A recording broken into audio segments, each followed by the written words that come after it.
வணக்கம் மக்களே, ஜிகே டாக்ஸ்க்கு அன்புடன் வரவேற்கிறேன். இந்த வீடியோவில் நம்ம என்ன பார்க்க போகிறோன்னா, நாங்கள் வந்து மேகி கப் நூடுல்ஸ் வாங்கியிருந்தோம். அது என்ன ஃப்ளேவர்னா கப்பா மசாலா ஃப்ளேவரு. வாங்க அது எப்படி செய்கிறதுன்னு பார்க்கலாம். பெரிய விஷயமே இல்லை. இதில் வந்து தண்ணியை நல்லா கொதிக்க வச்சுட்டு அதை இந்த டப்பா ஓப்பன் பண்ணி அதுக்குள்ளே ஒரு ஸ்பூன் இருக்கும். அதை வெளியே எடுத்துட்டு நம்ம வந்து இந்த தண்ணியை ஊற்றி ஒரு 4 நிமிஷம் மூடி வச்சிட்டோம்னா போதும்.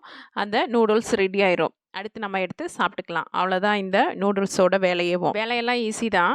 பட் அதோட டேஸ்ட் வந்து எங்களுக்கு எப்படி இருந்ததுன்னா, நாங்கள் கொஞ்சம் தண்ணி நிறையா தான் வச்சுருந்தோம். அது வந்து அப்படியே ஒரு ரசம் ஃப்ளேவரில் இருந்துச்சு. சூடான சாப்பாட்டில் ரசம் ஊற்றி சாப்பிட்டா என்ன டேஸ்ட் இருக்குமோ அதே டேஸ்ட்டில் இருந்தது. பட் இந்த ரூ. 50 கொடுத்து இந்த டப்பா வாங்குறதுக்கு நம்ம வந்து அதுக்கு 4 மேகி பாக்கெட்டை ரூ. 12 பாக்கெட் வாங்கி நல்லா செஞ்சு 3 பேர் நல்லாவே சாப்பிட்ருந்துருக்கலாம். நானும் என் பையன், பொண்ணும் 3 பேரும் இந்த சூப் நூடுல்ஸ்னு சொல்லி ஆள் கொஞ்சமாக சூப்பும் இதையும் குடிச்சிட்டு இருந்தோம்.